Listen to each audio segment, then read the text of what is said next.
want to talk about the GoDaddy Go Value tool. And what this tool does is it allows you to look up in bulk and get a bulk appraisal from GoDaddy's algorithm. So I'm going to paste in a list of names that I got from a blog. I'm going to have them check. So I validate, they all check out. Now I want to appraise them.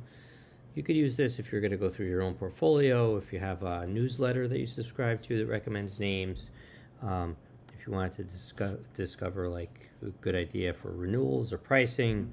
It's really very helpful for a myriad of things. And you can see that gave me a download, and what that download brings up is these fields. So here's the names that I asked to get a value on.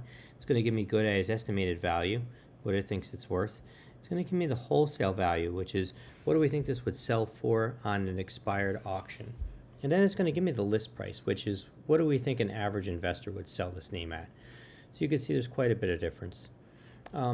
Then we have three corresponding probabilities of sale. And these probabilities are based on a year. So if we had the name priced at X for a year, what are the chances that it would sell?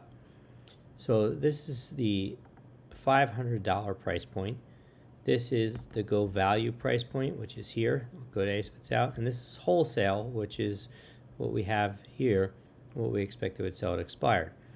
So you can see actionlane.com, if we priced it at $500, we'd suspect it would sell, 7% chance to sell within a year. If it was priced at $4, there'd be a 20% chance that it would sell within a year. And at the Go Value amount, 3%, 3.5%.